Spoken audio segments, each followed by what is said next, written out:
Good afternoon, everyone. Good afternoon. Hello. Some of you remember the lesson from this morning.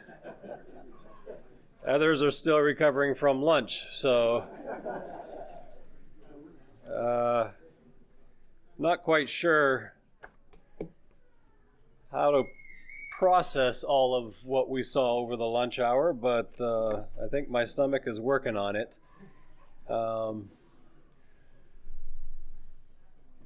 I have this particular talk is usually done in two sections, and because of the time constraints, I'm only giving you the second half of it, and it's this particular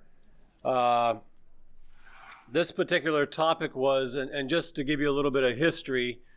One of the reasons why I started going down this road of even reflecting on this was based on some of my observations as I was working in West Africa. And as I was also studying Scripture and lining it up alongside of some of the realities of what I was seeing, I was struck by the fact that as you read through the parable of the talents, there seemed to be some interconnection between what was being expressed through this particular parable and some of, not all of, but some of the mindsets that I was seeing in certain areas. And as a disclaimer, I do need to just state to you that as we enter into this study, as we enter into some of these reflections, please note that this is not a statement about all communities, all physically impoverished communities that you may enter into. In fact, I have worked with and have some really close friends who are extremely poor in a physical sense, but don't have this mindset. I've also known those who have been physically wealthy and well off, who actually have this mindset. So I just want to throw that out there so that as you're hearing, as you're listening to this, that you're not necessarily taking it and associating it only with those who are in a physically poor situation. I know that as we deal with community development, which is the topic of this kind of overall conference, I know that as we deal with community development, there tends to be, as you're introducing change and working with change and accompanying communities towards change, there tends to be, at a very high level, basic level, there tends to be three different things, three different categories that are influenced and affected by change. Usually there are new elements of knowledge that are introduced. Secondly, there are new elements, new skills that perhaps are brought into that particular equation. But then there's also new mindsets that also accompany these kinds of interactions towards change. Think about those for just a moment. New knowledge, new skills, new mindsets. In Burkina Faso, there's a tree. I talked a little bit about the moringa tree this morning. There's a tree that's actually, you find it throughout the Sahel area. It grows well in high heat, sandy soil, lots of sun, and it does well in probably richer soils as well. It doesn't so much like to sit in clay soil because it doesn't like its feet getting too wet, but it grows really well and it thrives in that part of Africa. And they often talk about, when we were beginning to think about the possibility of working with moringa in my pre-ECHO life, one of the things that we began to take note of was the fact that this particular tree, and Echo has a whole bunch of resources towards this, but this particular tree is very, very nutritious. It can serve a lot of different purposes, but it's highly, highly nutritious. And when you're dealing in particularly that Sahel band, that sub-Sahara, and before you get down into the true tropics, that semi-arid band across Africa, you have a lot of malnutrition. And so something that's nutritional is highly effective in terms of even childhood intelligence and development, things that we don't always pay attention to. So we would go into communities, and I began developing a training program, and I began sharing. And by the way, if you ever are working with communities in many of these parts of the world, if you want to change and impact the family, you probably need to reach the women.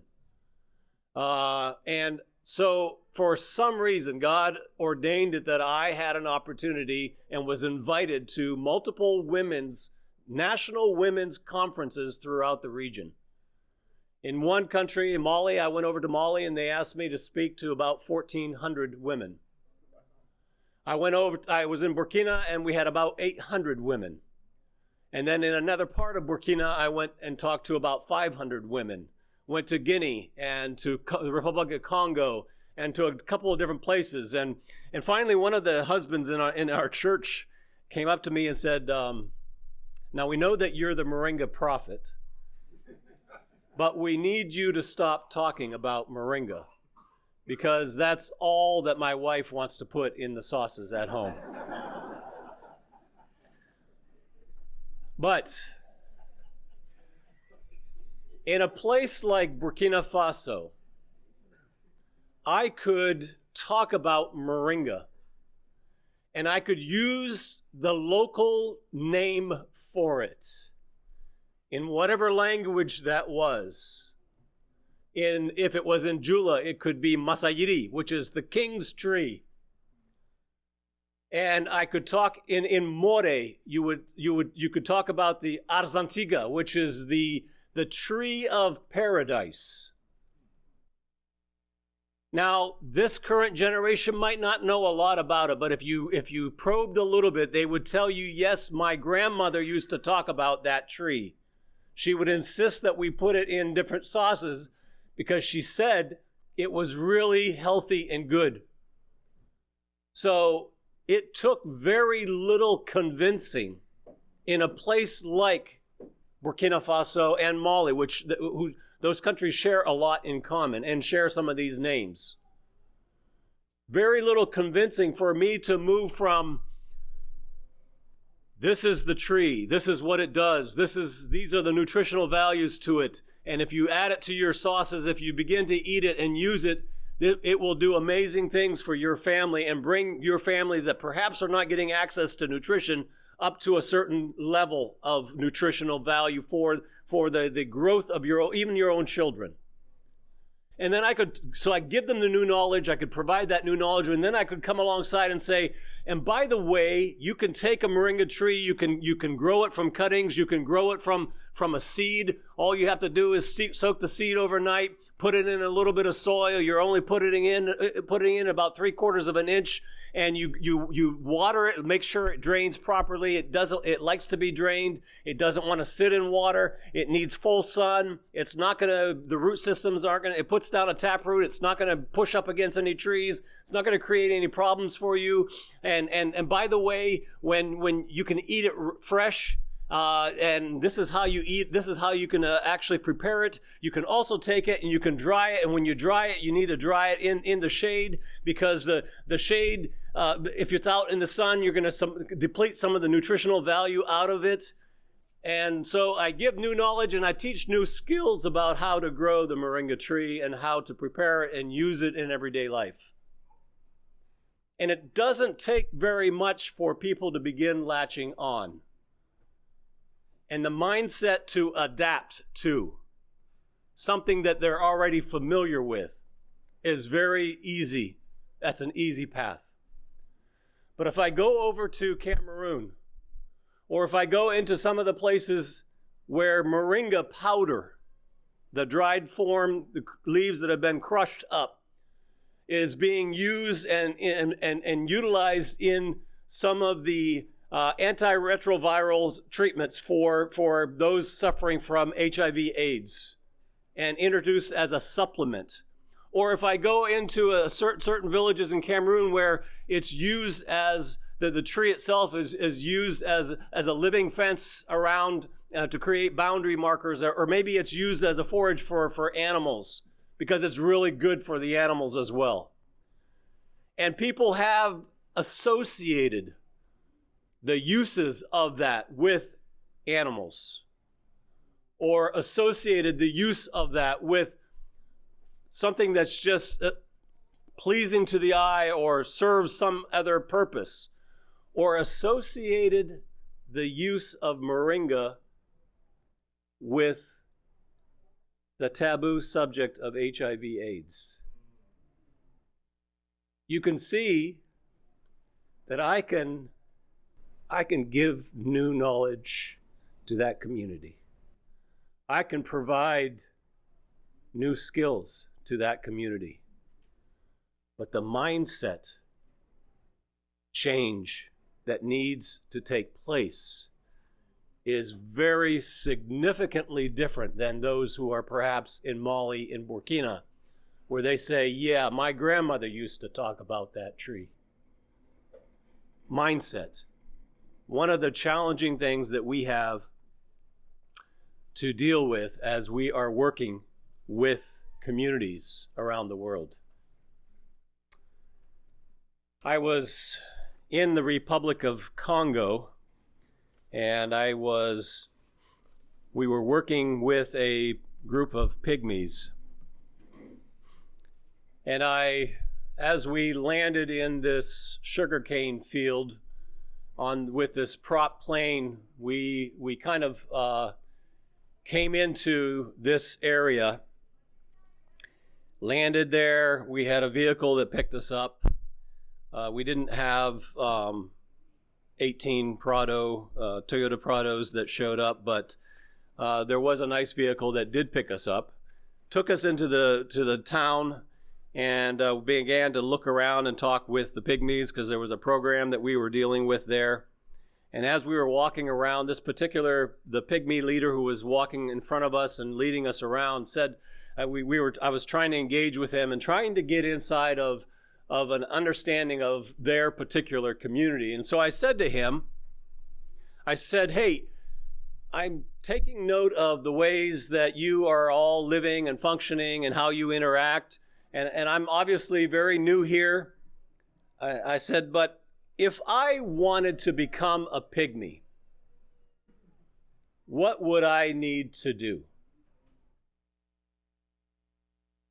And the first thing out of his mouth was, you would need to become poor like me. And it had nothing to do with anything else. It had to do with a mindset. And so, yes, he was physically poor, but it helped me begin to wrap my head around the fact that there are some very significant challenges that we need to be facing as we begin to work with people who are struggling with this poverty mindset. I'm going to I want to look at this particular passage, and it's not going to be as interactive as I would like it to be. But I want to read this parable of the talents in Matthew chapter 25, verses 14 to 25, and I'm going to read it for you. And as I'm reading it, I want you to key in on the third servant and some of what is reflected in his heart, in his attitude, in his mindset that might align with some of the things that I would like us to discuss this afternoon. So just listen. I don't know, it's probably small print for you, but let me just read it quickly for you, and we will pursue this together. So Matthew chapter 25, verse 14 to 25. Again, it will be like a man going on a journey who called his servants and entrusted his property to them. To one he gave 5 talents of money, to another 2 talents, and to another 1 talent, each according to his ability. Then he went on his journey, and the man who had received the 5 talents went at once and put his money to work and gained 5 more. So also the one with 2 talents gained 2 more. But the man who had received the 1 talent went off, dug a hole in the ground, and hid his master's money. After a long time, the master of those servants returned and settled accounts with them. The man who had received the 5 talents brought the other 5. Master, he said, you entrusted me with 5 talents. See, I have gained 5 more. His master replied, well done, good and faithful servant. You have been faithful with a few things. I will put you in charge of many things. Come and share your master's happiness. The man with 2 talents also came. Master, he said, you entrusted me with 2 talents. See, I have gained 2 more. His master replied, well done, good and faithful servant. You have been faithful with a few things. I will put you in charge of many things. Come and share your master's happiness. Then the man who had received the 1 talent came. Master, he said, I knew that you are a hard man, harvesting where you have not sown, and gathering where you have not scattered seed. So I was afraid and went out and hid your talent in the ground. See, here is what belongs to you. So this morning we talked a little bit, everybody kind of came up with a word. So go ahead in groups of 2 or 3, identify one-word concepts or ideas that kind of come out from this. It could be a whole phrase that come out from this third servant. I'm going to give you about a minute and a half. That's all I can spare right now. Come up with something. Looking at this particular passage, what do you see from the third servant that perhaps might in some way indicate a fixed mindset versus a growth mindset, a poverty mentality? All right, about a minute and a half. And write those down, please.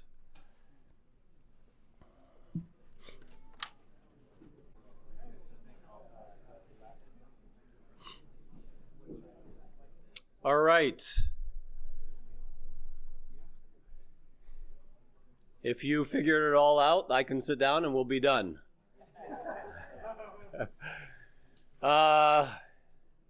Let's see. Jerry, what did your group come up with? Yes. Well, the group.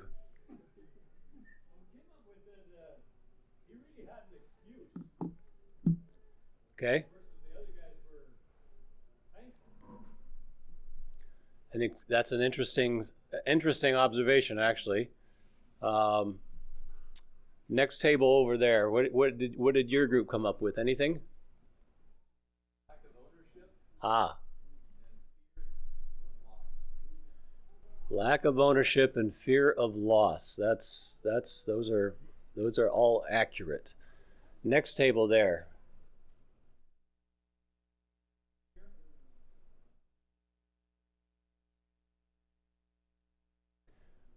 I like the misunderstood. Say it again. Misunderstood. Ownership. Yes. Okay. There's a couple of, actually 4 different points there. Those are accurate. Do you have something here? No risk, a misconception of the master, no trust, bitter, cynical. Okay. All right. I heard others also referencing the risk or the lack of risk, risk adverse. Those are statements that often come up as well. Anybody else have anything that wasn't mentioned? Yes.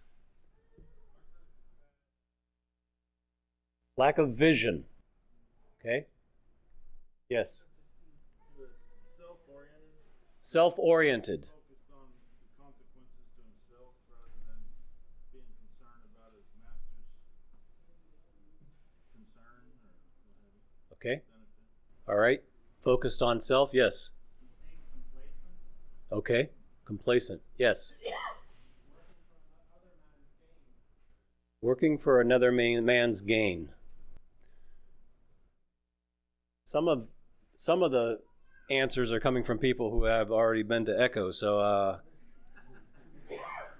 some of them had a little bit of unfair advantage. But I'm going to go through this rather quickly, and you can certainly come to me, and if there's a point that you've missed, I think this goes until 5 o'clock, and then there's a little bit of Q&A. Is that correct? Correct. Okay. So, The whole session is 5:50. till 5:15. All right. So fasten your seatbelts, and we're going to go through this in an attempt to try to provide full treatment of the subject here. In verse 15 it says, and by the way, these are some of my reflections. When one of the places I actually ended up teaching some of this was in that pygmy camp in Congo, in the Republic of Congo, and I taught it throughout different contexts throughout West Africa. And so when I came back here, I had to translate it back into English to be able to provide some of this here. But it's interesting. I just throw this out as not as a rabbit trail, but as something that's actually really, really critical. And that is, the Bible is full of stories that engage communities from all over the world. And the context that I used this in Congo was not a Christian context. And so I encourage you to look at some of these stories because they become an amazing, unbelievable platform for communicating kingdom truth. And so I just throw that out there. I had, after that particular session, even though it was not a Christian context, I had unbelievable feedback from this particular story. And again, it pays an unbelievable path for sharing about who's behind this story and how we can move beyond this story. So first point that I note, and it was noted, perhaps stated a slightly different way in terms of selfishness and kind of internal reflection here, but this particular third servant there was a lack of personal commitment on his part. When you read verse 15, it says, to one he gave 5 talents of money, to another 2, and to another 1 talent. And then it goes on later on, but the man who had received the 1 talent went off, and what did he end up doing? He dug a hole in the ground and he hid the master's money. I want us to take note of the fact that every servant had something. It's easy to lose track of that.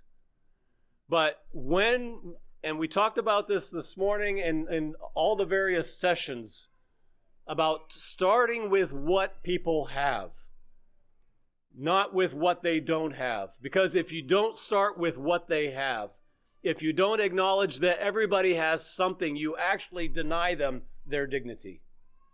You deny them the image stamp of God on their lives. Each servant had something, and each was actually given according to his capacity. Don't take that as meaning deserved. That is about ability to be able to actually manage. We're given what we are able to actually manage.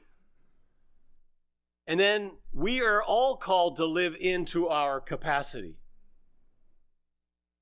And what's interesting about this passage is as it talks about the fact that there is this lack of personal commitment This is equated with, later on, it's equated with laziness. One of the things that in this book, Toxic Charity, it says, the poor, no matter how destitute, have enormous untapped capacity. So we need to find it, be inspired by it, and build upon it. And so the key to kind of counteracting, each one of these slides is going to have a key on it. How do we counteract this particular mindset? The key to counteracting this lack of personal commitment is to actually help people to focus on what they do have. Lack of personal commitment.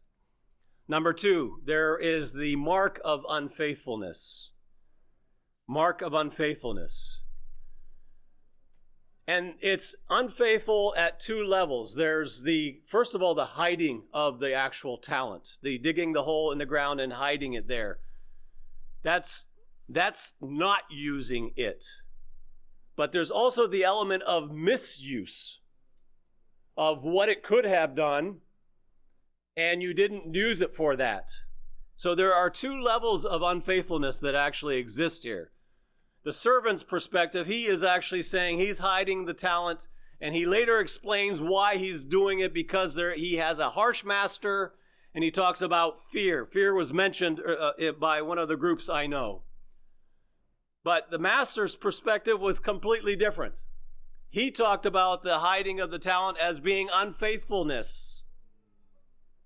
So when dealing with fear from the master, fear of the inexperience of his own inexperience, we don't know where it's coming from. Perhaps some negative feedback he had received in the past, we don't know.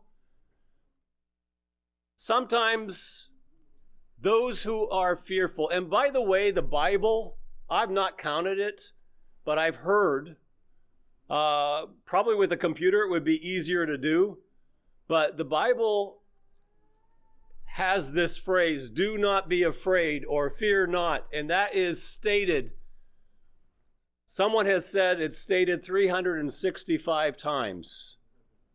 1, do not be afraid for every single day of the year. Because we as humans, we have a tendency to become overwhelmed and fearful by what we are being challenged to do. But sometimes the most difficult step for someone who is fearful is actually taking that very first step. Scripture does not, and this is David Platt who says, Scripture does not call us to rescue the lazy people from poverty. Instead, Scripture calls us to serve and to supplement those who are responsible. The key here to this mark of unfaithfulness and helping people is to accompany people towards taking that very first step. I told you earlier that I grew up in a small little village of West Africa. In fact, my first language was not English. I came back to the United States to go to first grade, and my teacher in Johnstown, Pennsylvania, called my mother up and said, something's wrong with your child. I think he must be deaf or mute or something.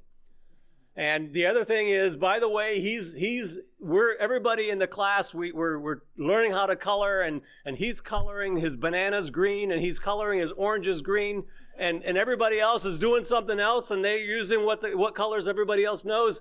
My mom said he actually knows everything that's going on, because where he comes from, the bananas are green and the oranges are green. He just doesn't speak English right now, but he understands what you're saying. So I grew up in that particular context, in a very small village. And one of the things I love about the culture is that when it's time to go, when you've been visiting a friend, one of the amazing cultural pieces is that you actually have to ask for the road. You can't just get up and say, I'm leaving. You don't do that. That's not polite. And when I go to ask for the road, as the host, you have the right to deny me that road. You could say, no, it's not. I'm not ready for you to go yet. You have to just stay here for a little bit. In fact, my wife is just having some more food prepared, and so you're going to have to wait until that's done. But when when you're ready to go, and when your host has accepted that it's time to go, they will put you on the road. That may mean walking you to the gate. That may mean walking you halfway back to your house. It may mean walking you all the way up to where your particular house is. But they will put you on the road. They will accompany you. That's a picture of what we do in community development. We accompany people. We accompany people towards taking that very first difficult step. Number 3, there is absolutely no identification with the process, or there was reference to ownership, which is kind of the same thing. Notice that when the excuses start, I was afraid, so I went out and hid whose talent? Your talent.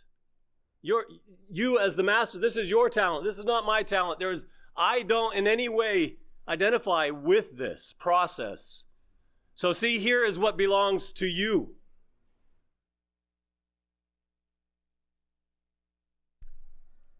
He may have believed that he was not capable, undersold his own abilities. He might have seen, this is actually a pretty common mindset.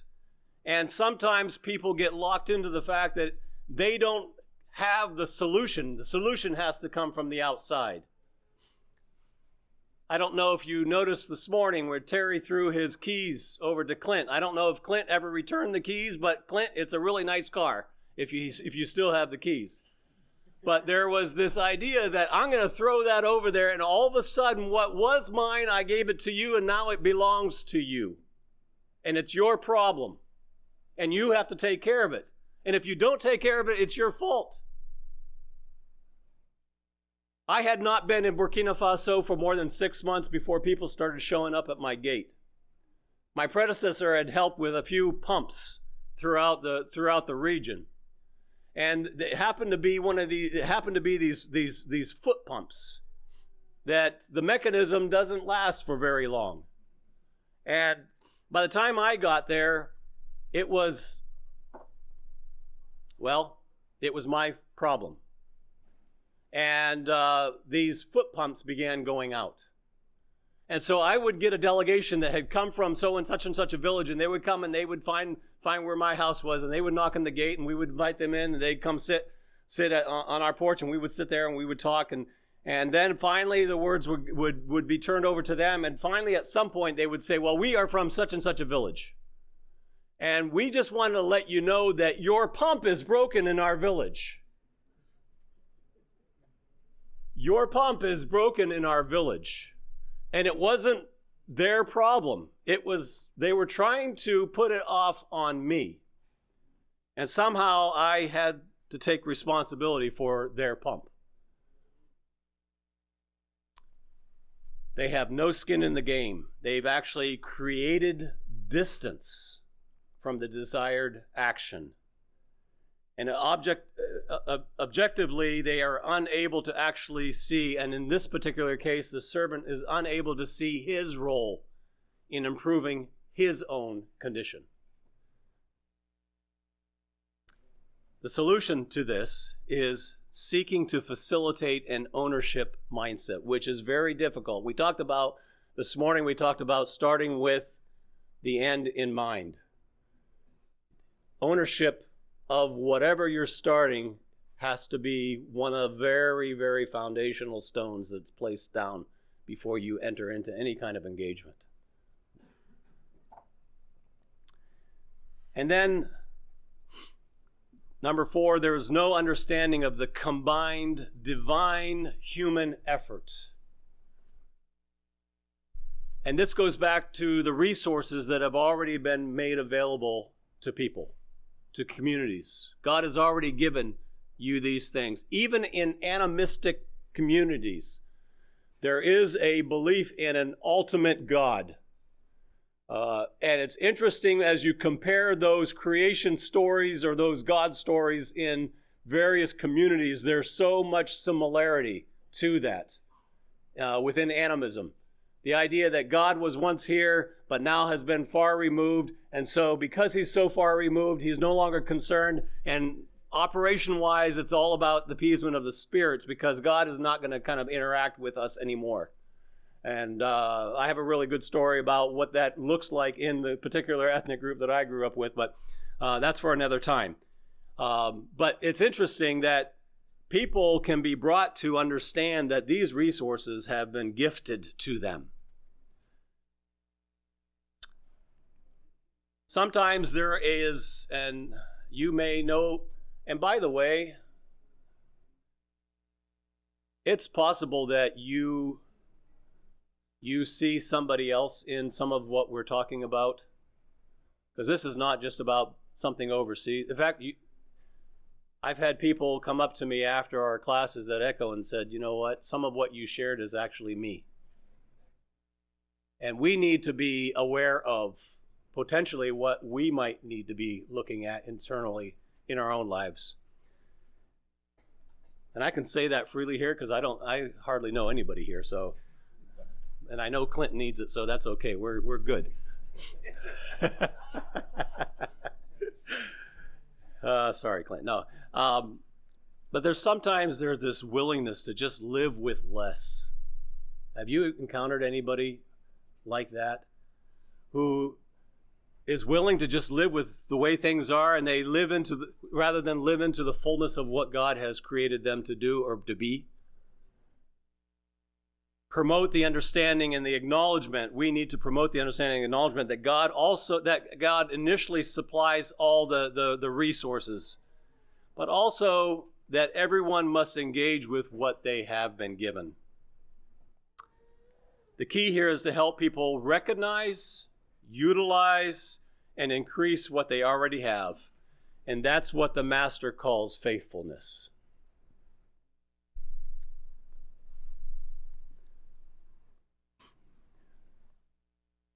Uh, 5 o'clock or 5:15? What are we doing here? 5:15. You have to be done with the questions by 5:15. The questions by 5:15? Hey, Tim. Yo. Recognize, utilize, and what was the third word? And increase. I was trying to be good with my time, but we're on number 5, and I have 12 points.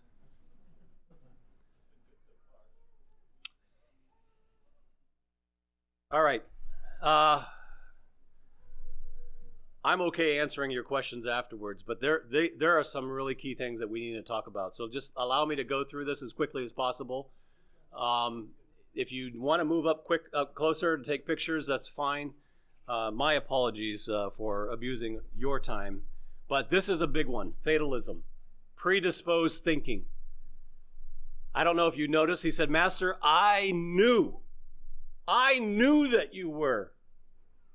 And it's interesting that he is taking this and he's putting the blame on the Master, but he has this preconceived idea that can actually often disconnect people or create apathy, disconnect them from any kind of action.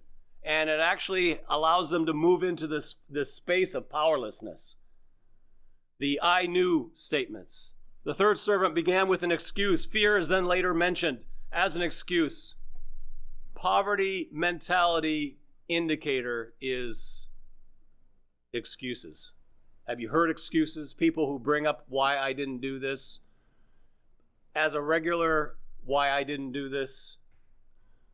Excuses is a poverty mentality mindset indicator. The most significant predisposed posturing that is out there is this idea of fatalism, that there's nothing that I can do that's going to change my current situation, so I'm just going to accept it because this is obviously God's will, or however you want to phrase it. So there's no engagement around that. And there's this feeling of hopelessness, a feeling of futility, and fatalism is accepted even within our own culture. It leads to, hear me out, it leads to self-fulfilling prophecy. You state it, you believe it, so you live in such a way that it actually happens. And then you say, see, I told you. Self-fulfilling prophecy. There is a psychological theory out there of learned helplessness. If you want to go looking at that, this is what it's actually talking about. The key here is to help focus on hope in the midst of fatalism. To start on a pathway towards hope by discussing and encouraging options in the pursuit of alternative, positive solutions. And Daryl Miller does this thing in his book, Discipling Nations. He actually compares two different mindsets. One is one of fatalism and one is one of faith, and what those look like matched up against each other. I would highly recommend that to you. Terry was telling me that he knows Daryl personally, and some of his stuff has been very stimulating to my own thinking when I have looked at some of these topics. Number 6, he had a skewed perception of reality. I knew that you are a hard man.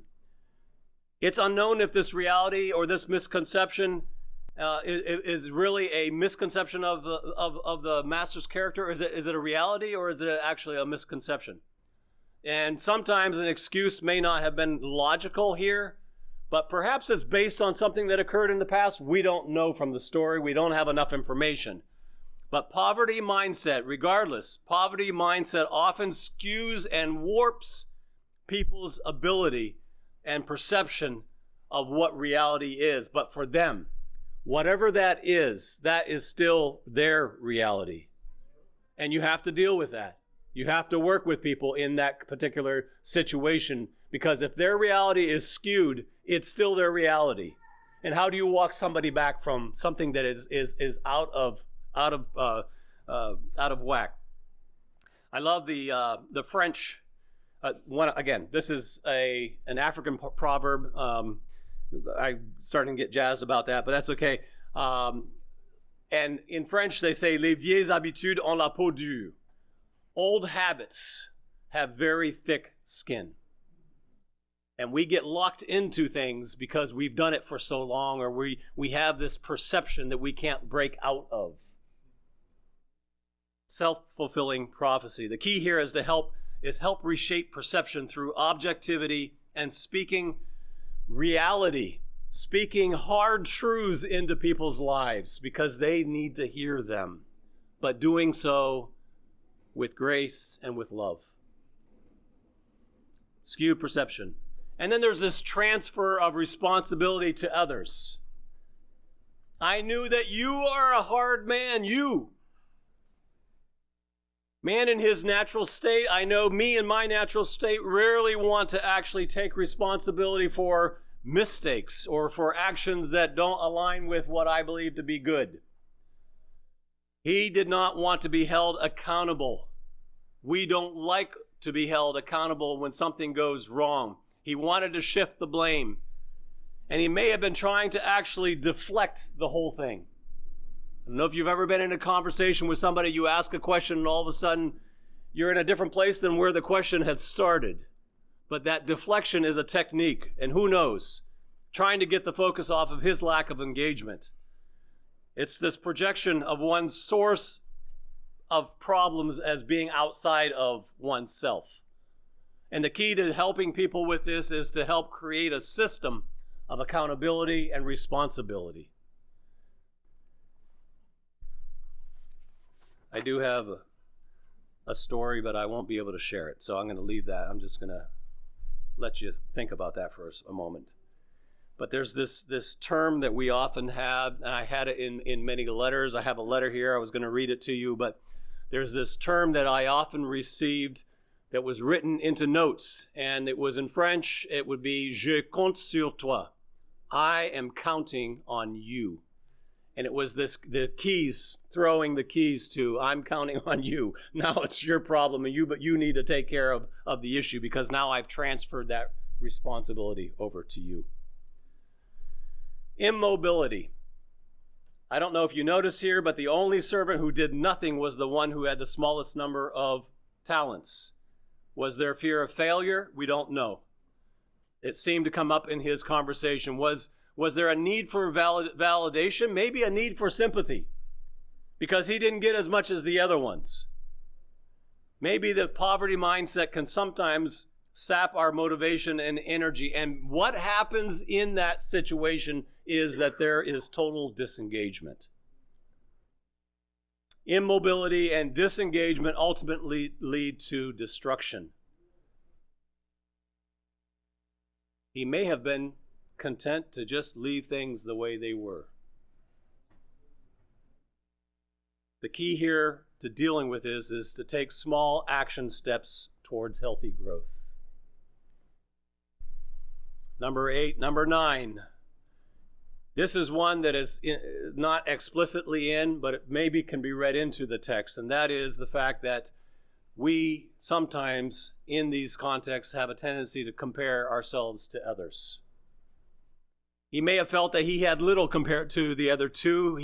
There was no distinction by the master in terms of the quantities. I don't know if you noticed that at the very end. The master said, "Well done, good and faithful servant. You have been faithful with a few things." He said that to the one with 5, and he said that to the one with 2. It didn't matter how many you had. It was about being faithful, because from the master's perspective, it was still few. It was not about quantity. And we are only, and this is really important, we need to get this, we are only viewed in relationship to ourselves and what we have been given.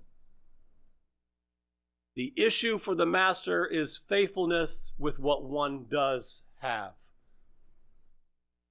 The key here is to help people learn to measure themselves with themselves.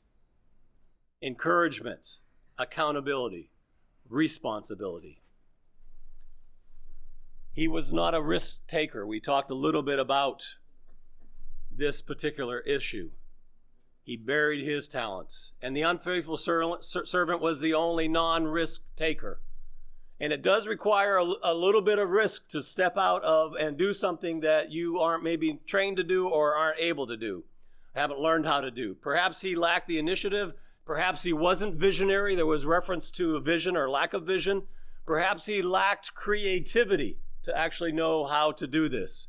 But there is also, and hear me out, there is safety, or at least assumed safety, in doing nothing.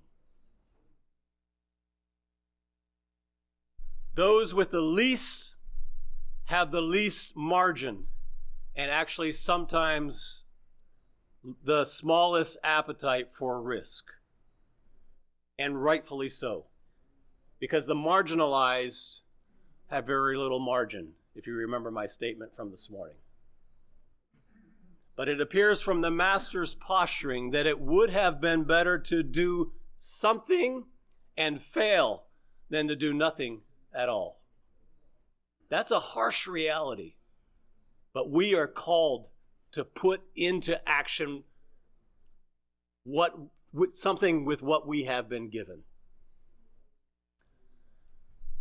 Greg Groeschel at the Global Leadership Summit said, the cost of inaction is almost always greater than the cost of a mistake. And again, Darrell Miller, and he references a number of barriers to risk: lack of compelling vision, a mentality that deifies or holds sacred the past, fatalism, fear of failure, fear of the unknown, fear of the future, and selfishness. The key here to dealing with this risk issue is to encourage those who are dealing with this particular mindset, to encourage them in doing or growth-oriented, or doing something growth-oriented, and recognizing that sometimes, even if it's a small action, that if you can engage with an action, that action will produce more action.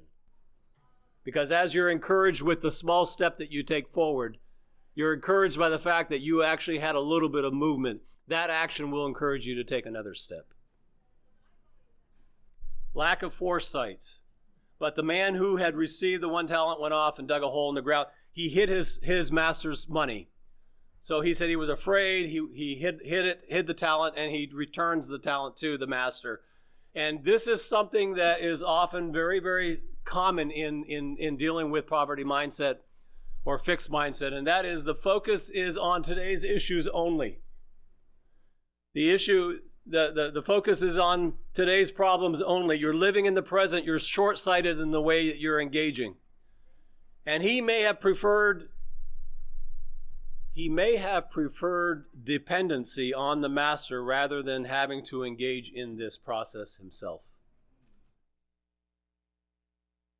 Michelle Poehler in the Global Leadership Summit, she said that the enemy of success is not failure, it's actually comfort. Being content with where you are. Lack of understanding or motivation for growth potential, perhaps did not want to contribute even to the master's betterment. I don't know if we've thought about that, but there's something about that in some of these contexts that we work on. The key here to deal with the lack of foresight is to accompany people, to put them on the road towards forward thinking and a planning mindset. Start by exploring goals and dreams with them. And finally, the last one is this idea of there was probably some emotional and relational brokenness that existed. First of all, with the master, there might have been some resentment that seemed to come out in his narrative. There may have been even a judgmental attitude towards the master. There may have been a lack of trust. There may have been even jealousy, not wanting to work so that somehow it would benefit the master. He may have seen that the master was unjust or unfair. There was broken relationship because he thought the master was cruel. He seems to perhaps even have broken relationship with the other two servants. He appears to rely only on himself. There was a selfishness to this. Without seeking others for assistance, he operated in isolation. Maybe he was jealous of the other two and what they had been given. And then there was brokenness, emotional, relational brokenness, potentially with the outside world. Lacked the experience or the understanding of putting into practice what the other two had already produced. Maybe the system was rigged against him. Maybe he was carrying a chip on his shoulder. But ultimately, there was emotional and relational brokenness with himself. A lack of trust of self. He had perhaps self-esteem issues. Maybe there was little self-worth in his own eyes. There was certainly self-pity. Maybe the chip on the shoulder mentality. Maybe there was insecurity. And this particular emotional and relational brokenness is kind of put together, hodgepodge together, and influenced by a book called When Helping Hurts. I believe that book is up here, if that is of interest to you. A very good book if you're looking at some of these issues. But the key here is to model, to teach, and to coach how to embrace God's shalom, which is biblical holism. Dallas Willard said that and I finish with this, that the ultimate freedom we have as human beings is the power to select what we will allow our minds to dwell upon. It is our thoughts that it is in our thoughts that the first movements towards renovation of the heart occur. Thoughts are the place where we can and must begin to change. Our essential nature as active and creative beings depends upon our ability to envision what is not the case, as well as what is. Our ability to plan for the future must constantly run out ahead of reality. And this we do in thought. A will that runs ahead depends, of course, upon our ability to think. And what we think, imagine, believe, or guess sets boundaries to what we can or will choose, and therefore to what we can create. As our senses present a landscape for our body and its actions, so our thoughts present the lifescape for our will and our life as a whole. Within the thought lifescape, which includes our perceptions, we make the decisions that determine what we will do and who we will become. Thank you for your indulgence in allowing me to go over. I was trying to keep you from asking too many questions, so I appreciate that.